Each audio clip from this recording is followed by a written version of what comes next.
I'm Connor Old, and welcome to another episode of Master of Controlled Chaos. And today we're going to be looking at a very acclaimed director, arguably the greatest director of all time. I know I've said it a couple times before, but in this case it's very much true. I don't know why it's taken me so long, but to sort of get this guy done. But this is an episode that I've been really working on for a long time now. Really looking into the history, really sort of getting my knowledge up before I did this episode because I really wanted to be true to all the fans out there.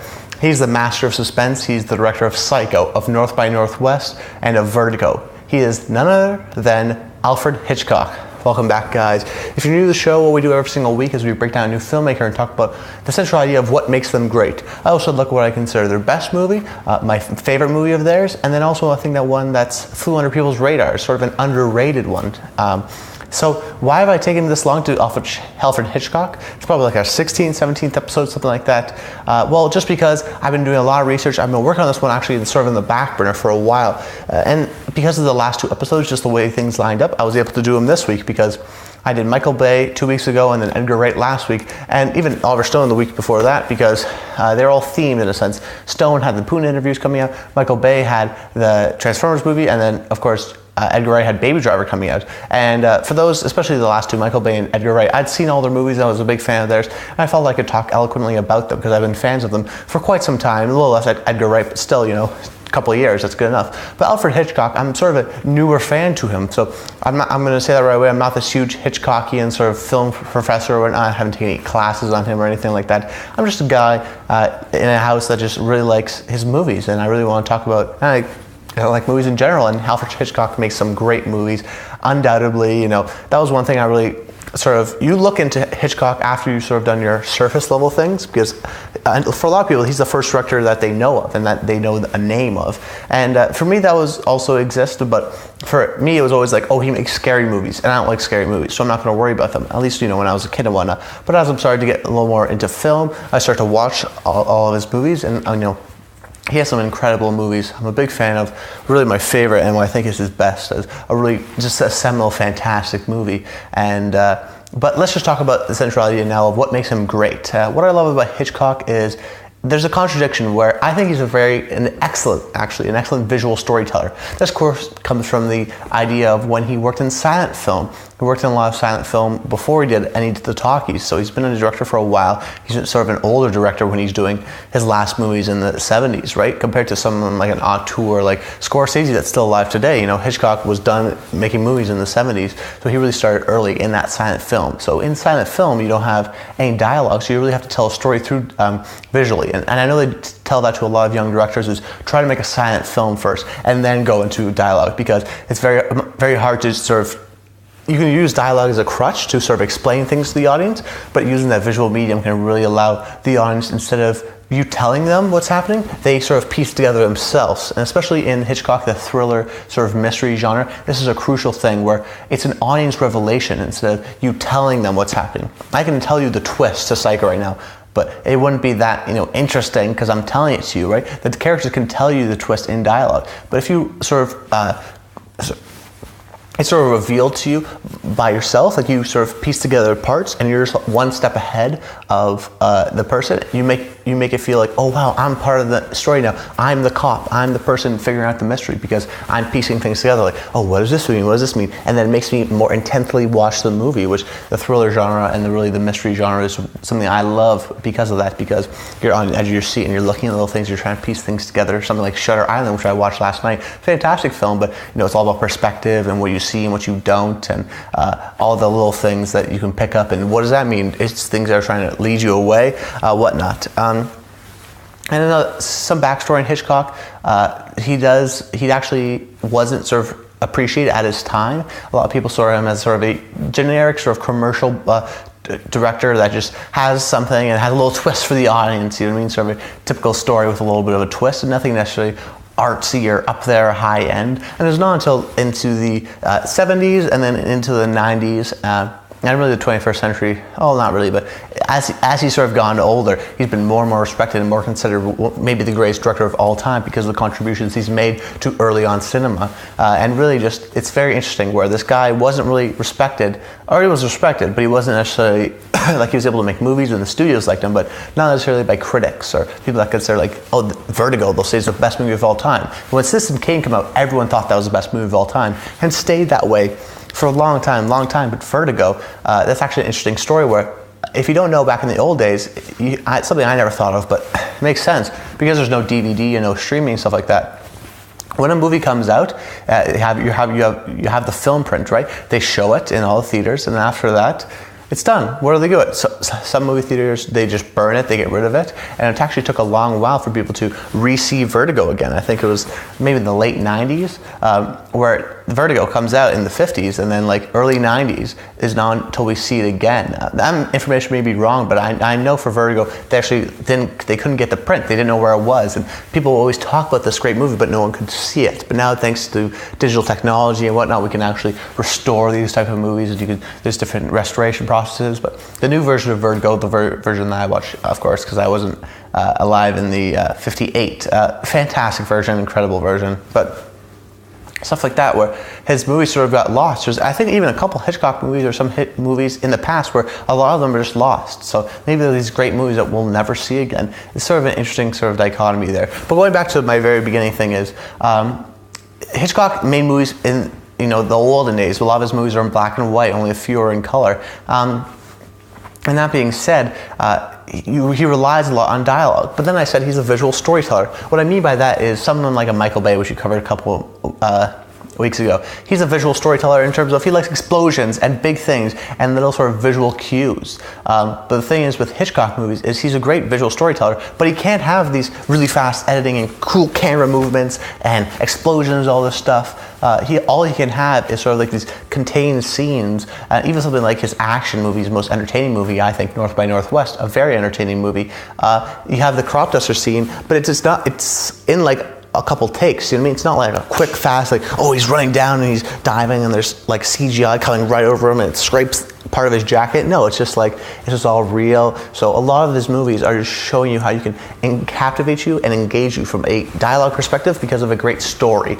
Those were back in the days where a story mattered, believe it or not. I know a lot of blockbusters, they just forgot that out the window instead of something like the foreign markets, which are like a bunch of CGI and effects and explosions and just things happening on the screen instead of well thought out stories that treat the audience with respect. That's sort of an unfortunate thing. Of course, we still have movies like that. Something like Get Out this year, fantastic movie, great thrill in that thriller genre that sort of has the modern technologies or whatnot, but still has that sort of traditional dialogue, focused, sort of lean thriller, twists and turns, typical style. I really enjoyed that.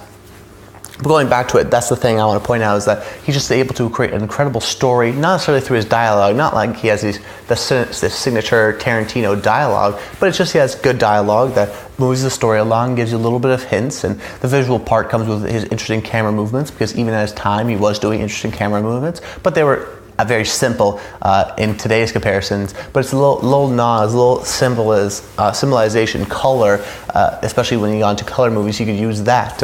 But in black and white movies, things like shadows could determine things, especially in something like Shadow of a Doubt. There's little things that he does, and he always was an experimenter. He always liked the new technology and wanted to check out the new cameras, and tried like Rope, which is mostly in one take. It seems like a play, and he tries different things all the time. So he's definitely well respected in that regard. And actually, there's this book called Hitchcock Truffaut. You probably have heard of it.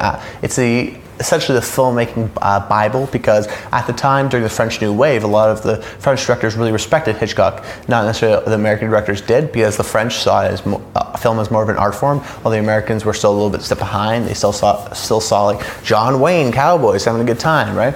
But so Truffaut was a journalist, I believe, at the time. Or no, he made a couple films. Truffaut was a journalist or critic turned into a filmmaker, a great filmmaker that is, and I'll eventually cover him one day. I'm not sure if this will be the season 1 or it'll be season 2, back when I come back with the series next year. But so he goes over and he interviews Hitchcock, and they put into a book called Hitchcock by Truffaut, but now it's sort of considered Hitchcock Truffaut, and you have this sort of big book, and I have it, but I didn't bring it with me, of the panels that we see, just Hitchcock explaining why he cuts here, what this means, how he moves the camera, and how everything makes sense, and how everything connects. And for a lot of people, I saw a documentary on it. David Fincher, Wes Anderson, Martin Scorsese. I mean, everybody uses this book, sort of a standard of like, this is how you tell a good story. This is how, you know, you're supposed to edit things, not supposed to sort of break convention and stuff. And it's sort of the rules that you sort of laid out. And it's very interesting from a great mind. And now, you know, Hitchcock, anything he says, especially on stuff on YouTube, which he did make himself a personality, has millions of views. Actually, this transition over into that, Hitchcock has a personality. He did a great job of branding his films as Hitchcock. You know, he had his typical cameos. That was sort of a signature thing of him. Also, he was able to do like these little specials, you know, good evening, my name's Alfred Hitchcock, and he'd do these little TV things, little spurts, and he'd give interviews, and he's not like a Stanley Kubrick who sort of shies away from that, or Terrence Malick who just shies away from that. He's definitely put himself out there, and he's a great sort of marketing mind and a business mind, especially of his time, as well as being an incredible artist. And someone like, I think, a John Ford like that, and even in a certain more business side, but Michael Bay is that sort of scenario as well. But Hitchcock is obviously better than Michael Bay. You know, the thing is that what I love about Hitchcock is he uses the medium of film in a certain way. I think the thriller and mystery genre really works well in this sort of thriller genre, because you could lead people and have people think certain things. You don't have to, as a play, you have to stand back and just let things happen. And if someone catches something or is not paying attention to certain things, then you lose it. You lose the effect, right? It's very hard to do that in a play. But with a film, whatever the audience is seeing, you're seeing with them, right? So if he puts a close-up on, let's say, a door handle, someone opening a door handle, and you see a scrape on the mark, and he sort of focuses on it, it's like, oh, maybe he has a history of a past. Did he get in a fight? Is that a scar? Where did he get that scar? And it really forces you to think certain things. That's why he introduces this thing called the MacGuffin. If you don't know what a MacGuffin is, essentially it's a term that he used for a object or something, an event, we'll say, that's sort of supposed to lead you astray from the story. You know, you think that it's going to be something, but it's really not. Like in Vertigo, the MacGuffin would be the twirl in the hair, just as similar to the twirl in the painting, and that sort of storyline, but it really isn't about that. You know what I mean? Even something like a modern day example, David Fincher's Zodiac, you know, the MacGuffin will be trying to find out the story when you figure out that maybe that's not what it's about. But Hitchcock does an incredible job at this. I'm going to read off some key things. Of course, he's the master of suspense, so that's one thing I want to point out is the difference between suspense and shock. There's a lot of articles talking about this, so I won't go too much in depth of it, but Hitchcock does an incredible job of explaining what it is. And he explains that you can either have me and you are two people just talking about baseball for 5 minutes, and then a bomb explodes after the 5 minutes. And you're like, what happened? That's shock. Suspense is when, before the scene starts, you show them that there's a bomb with a timer that says 5 minutes, and then the two people talk about baseball. And then you're like, talk about the bomb going to go off, you know? There's something going to happen, like, and you're on that, and you want to jump in, so that typical horror movie of, don't go into that closet, you know, that sort of thing, where suspense is building up. You tell the audience something that the characters do not know, dramatic irony, that builds suspense, and he does an incredible job about that. And even though he's not someone like a Kubrick or Rob Reiner who can do different genres, he sticks to this certain genre, but he does little things like where North by the Northwest is more of an action movie, Vertigo is more of a personal film movie, Psycho and The Birds are horror movies compared to Shadow of a Doubt, which is sort of just a mystery thriller sort of a movie. And that's another reason why I actually didn't do this earlier, because I wanted to see a lot of his movies. And I saw a lot of his smaller movies that aren't even in the top 10 of Hitchcock movies, but that doesn't matter because the top 15, the top 20 are great movies. Like, he's made so many great movies, it's incredible. You know, I can't even say that about the Coen brothers, really. He's one of those few filmmakers, like a Stanley Kubrick, where Stanley Kubrick only made like 10 or 11 films, but Hitchcock made a lot of movies, and a lot of them are so fantastic, and that's why sort of his track record is awesome. And if you put a Hitchcock name to it, you'll have a good time at the very least. And I encourage you actually to go check out some of his movies, even though they're in black and white, and even though you've heard about good things, but you're not sure, they do hold up for modern audiences for sure. But I was talking about that, the bomb scene. Another scenario that he points out actually in this video here, where he talks about different types of editing in an interview. He does a famous thing that he's talked about, but I really think it is poignant in terms of perspective and what the audience sees. And going back to using film as a medium to really toy with the audience's perspective. So you take a scene of Alfred Hitchcock. You see he's an old man. Then you cut, that's the first piece. Then you cut to a woman playing with her child. Then you cut back to him, Alfred Hitchcock, and he smiles. just one of those sort of typical smiles. What is he? He's a kind old man, right? You know, he's just like, oh, he sees a nice child and a woman, and he smiles like, you know, oh, this nice kind guy. Now remove the middle piece of that, so you still have him looking just at the camera, Hitchcock, and at the end when he's smiling, and insert a girl in a bikini. What is he now? Looks, sees a girl in a bikini and smiles. Now he's a perverted old man, right? So it's the different areas of perspective where you can keep two things, but you replace one shot and it means two different things. It's very interesting, a very simple way, and I think like a Bill Nye or like a Neil deGrasse Tyson, I know it's a science reference, but they're really great at condensing science topics and giving it out to the people. That's why we all love Bill Nye and Neil deGrasse, because they can take these high-end science concepts and really make it for the average goer, and Hitchcock really does that for film, and that's why he's taught, and a lot of people analyze his film and look at them because they're very much like the structure of how to make a good movie, and he always talks about he talks about this sort of stuff. So interesting things like that, and interesting allegories like that. That's why he's one of the great. Okay, let's transition now, after that long time, to tune into what I think is the best movie of his and my favorite movie of his, and that is Vertigo. This was really hard for me in terms of the best. Vertigo was clearly my favorite. I really love that movie. It's one of my top 100 favorite movies of all time. Just incredibly made. And one of the reasons why I love it so much is I respect the craftsmanship of it. It is such a good movie, just like from top to bottom. Pacing is incredible. Acting from every single person is incredible. The editing, the story moves on so well. Alfred Hitchcock really has a controlled direction of this movie. He knows where to take the audience and where to lead them. There's little things at every frame that add up together, and you can really study this movie, really digest and go into it, and that's what I really love about it. And I like and here's the thing, like, I know we talk about what I consider the best movies, and, you know, especially I talked about this with David Fincher, you know, obviously a modern contemporary of, say, like a Hitchcock. And I chose Zodiac because it felt very personal to David Fincher. And the same reason why I'm sort of choosing Hitchcock as the best and going it instead of Psycho or maybe the North by Northwest or Notorious or something like that. This really feels personal to him. On BFI, the British Film Institute, they have a Sight and Sound sort of magazine there, and they do a sort of poll of everyone, of respected sort of critics, and they rank their top 10 movies of all time. And Citizen Kane was there for like 4 decades, for 40 years, and just recently in 2014, Vertigo surpassed that based on votes. So really, people really love this movie. People really respect that this is Hitchcock's maybe his best movie. Some people say Psycho because of what it does to the horror genre, but just to the thriller genre, this is a Vertigo. This is him at his best, using color instead of black and white. To his strength. There's a lot of symbolism in this movie, especially color, like green to represent Madeline, to represent sort of like envy and what James Stewart could have.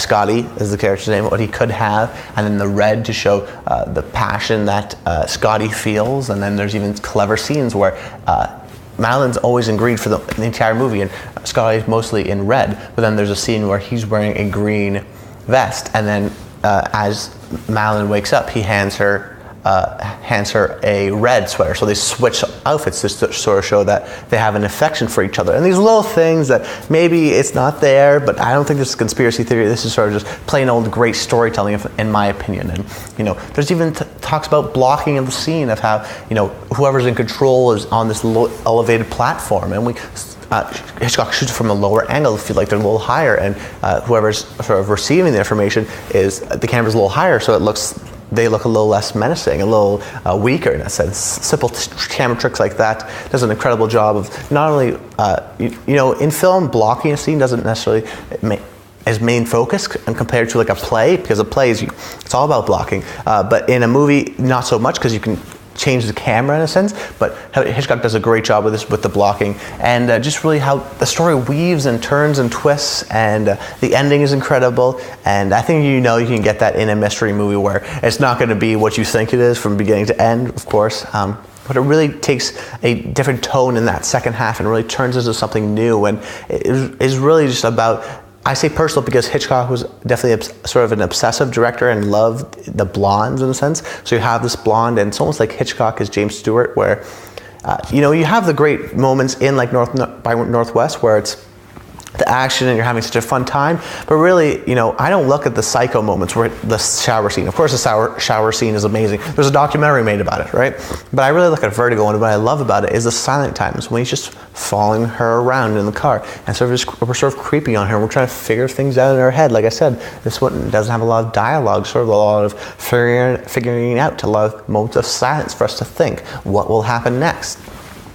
A lot of that sort of things, and just the silent moments I really start to appreciate more and more. Of course, he uses this thing called the dolly zoom in Vertigo, where it shows, it's a great effect that almost feels like you're nauseous and things are like collapsing in on you, but they're expanding at the same time. And this is sort of the typical hallway scene that you can look up online, the Vertigo shot. It's called a dolly zoom. If you don't know what it is they zoom in while pulling the camera back, or they do the opposite. They zoom out while pulling the camera down. But in this case, they were zooming in while pulling it out. So it creates this sort of elastic stretching effect. It's really cool, and you know, a lot of people sort of use that sort of as style or whatever, or homage. But this really works to the story, and that's why a lot of people sort of to realize about Alfred Hitchcock is that he's not doing camera tricks just to be, oh, cool, oh. It works with the story. He has vertigo, so when he's at the top of that tower and he's looking down, feels like he's going to fall and things are stretching. That's how he feels, sort of getting to the psychoses of James Stewart's character, Scotty. And just, so I have some symbols here, the spirals of flower and hair, just sort of the circle of the chase that Scotty is in, falling in love, sort of like Vertigo, you're falling, the circles, sort of that theme of, you know, going down a hole and falling in love, all that stuff. And really just like, it shows what Alfred Hitchcock thinks of modern day relationships at his time, where a man is obsessed with the woman and the woman's a little bit reluctant, and you have to be almost a little forceful in that sense to get the woman, and that's how things sort of were back in the day, and that's what he sort of viewed relationships as, not as a back and forth, but as sort of a predatorial survival instinct into it. Really interesting about that, and just the way the story unfolds throughout the movie, just in terms of quality, it's hard to say like, oh, this is the best movie ever. It's like, why? Well, it's entertaining. It's engaging. You want to know the story. You're at the edge of your seat. It does not lose your attention. That's a huge thing. Incredible cinematography, incredible acting. Like, music is incredible. You have the love score, which I still listen to, and then sort of the main score, the do do do do do do do do do do, and then like, all this sort of, the score by Bernard Herrmann is incredible. It's probably my favorite, even better than something like Psycho. It really adds to the movie, and that shows how Hitchcock is such a great director, because he doesn't write his own movies. He doesn't. He edits some of them, but that's because it's with his wife, and he doesn't score the movies. He's definitely a director, but he's able to control every aspect of the movie and put the right people and the best people in the right places and make sure they all have a unified vision. And that's what directors do. They make sure everyone's on the same page and that everyone delivers the things that he wants and sort of oversees the project. And he's not necessarily a major creative. Like, it's very easy to say the music guy, the composer scores the movie.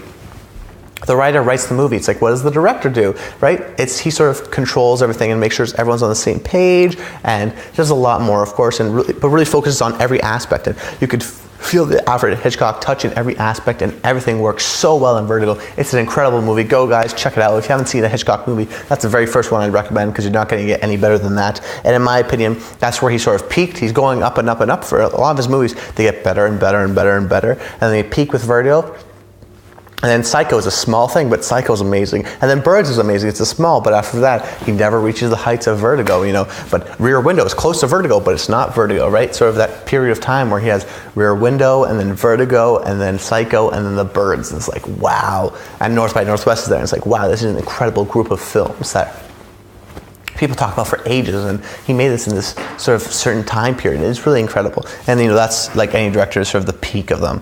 Last thing I want to point out is just my underrated, which is Shadow of a Doubt. This is actually his favorite movie and what he thinks is his best movie, or at least he's been saying that he considers this his best movie. And not a lot of people talk about it. You know, they talk about there's an Essentials collection of Hitchcock, which is North by Northwest, Birds, Psycho, Vertigo, and Rear Window, and that's sort of this top 5 or whatever, and then people throw in Notorious and Strangers on a Train. All these are fantastic movies. I'm not doubting that, but this is what he considers his best movie. Critics of the time consider this is best movie, and he sort of was like, yeah, I sort of agree. I see where they're coming from, because this is an incredible movie.